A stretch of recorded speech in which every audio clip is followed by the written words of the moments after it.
sehingga kita bisa melaksanakan salah satu perintahnya, yaitu sholat subuh secara berjamaah.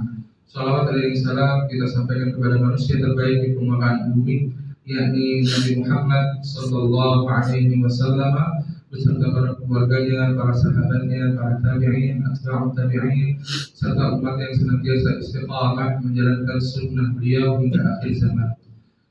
Bapak-bapak jamaah yang dirahmati oleh Allah Subhanahu wa taala, di kesempatan kultur kali ini kita akan membahas tentang bagaimana kondisi orang-orang yang sombong.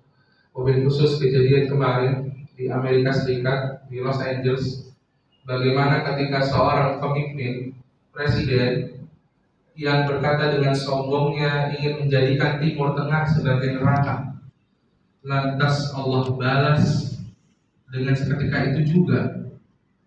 Dan Allah Ta'ala firmankan dalam Al-Quran, wa makaru wa makarallah wallahu khairul makirin.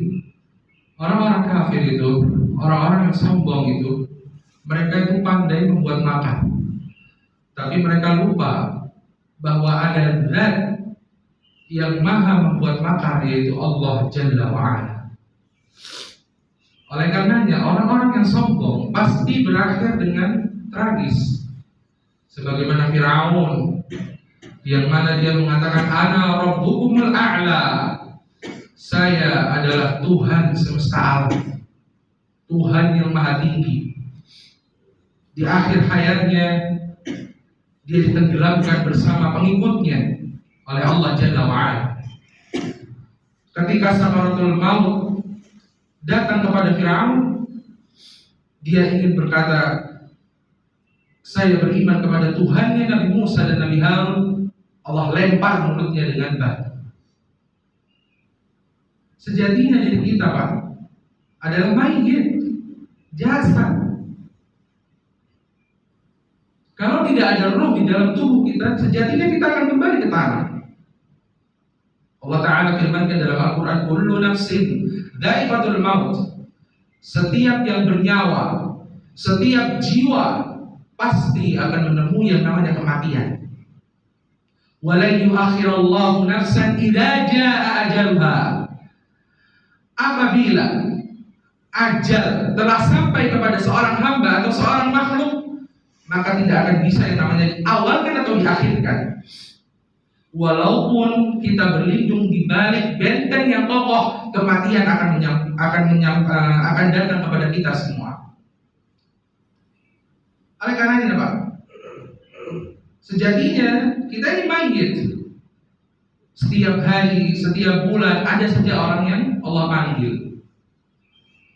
Beberapa momen kita mengantarkan saudara kita ke liang lahatnya, kita kuburkan, kita sholatkan, kita mandikan, itu sebagai renungan dari Allah Jalla wa'ala.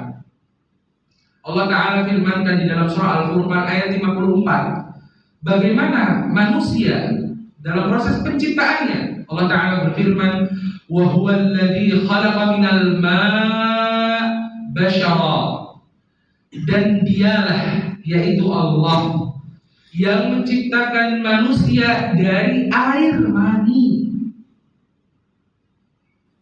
Oleh karenanya manusia-manusia yang lalai kepada Allah Jalla wa'ala harusnya dia merenungi bahwa ia tercipta dari setetes air mani yang bau amis. Dia lupa dengan rohnya, dia mencari maisha, penghidupan, sampai lupa dengan sholat, sampai lupa yang namanya berzikir kepada Allah. Allah Tabaraka wa Ta'ala tidak memuji orang-orang yang di masjid saja, Pak. Akan tetapi Allah juga memuji orang-orang yang mencari nafkah kepada keluarganya, ikhlas, kata Allah. Yang terpenting, ketika ia berniaga, ia bekerja, tidak lalai dari yang namanya sholat, tidak lalai dari yang namanya ibadah. Karena sejatinya kematian itu pasti mendatangi diri kita masing-masing. Oleh karenanya buang yang namanya sifat sombong sejauh-jauhnya, Pak. Karena sejatinya Allah Ta'ala tidak menyukai orang-orang yang sombong. Karena kalau mau detik ini juga nyawa kita Allah cabut, maka kita tidak bisa berbuat apa-apa. Innaka mayyitun wa innahum mayyitun, kata Allah. Sesungguhnya engkau, hai Rasul Muhammad, adalah mayyit, dan kalian semua mayyitun, akan mati. Dan dunia ini bukan tempat tinggal kita. Dunia hanyalah tempat kita untuk bercapek-capek, berlelah-lelah, baik itu dalam urusan ibadah, baik itu dalam mencari ma'isyah atau penghidupan atau mencari rizki. Summa ba'da dzalik kita akan kembali kepada Rabbuna Azza wa Jalla. Dan sebentar lagi kita akan berjumpa dengan bulan Ramadan, yang mana bulan Ramadan adalah bulan yang sangat amat mulia. Para salaf terdahulu, para sahabat radhiyallahu anhum ajma'in, dan para ulama, mereka mempersiapkan bulan Ramadan 6 bulan sebelum kedatangan bulan Ramadan. Mereka persiapkan jauh-jauh hari. Oleh karena berbanyak doa, Allahumma barik lana fi Rajab wa Sya'ban wa ballighna Ramadan. Karena banyak dari saudara-saudara kita yang tinggal 1 hari menjelang Ramadan Allah panggil. Tidak ada jaminan kita bisa berjumpa dengan bulan Ramadan di tahun ini. Maka maksimalkan semaksimal mungkin di bulan Rajab dan bulan Sya'ban untuk sebagai ajang latihan sebelum datangnya bulan Ramadan.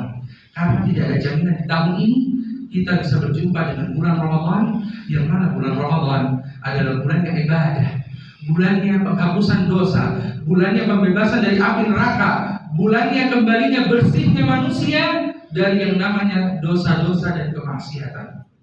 Oleh karenanya Pak, dari kultum yang singkat ini, saya sendiri berpesan untuk diri saya pribadi dan bapak-bapak semuanya, persiapkan yang namanya kematian.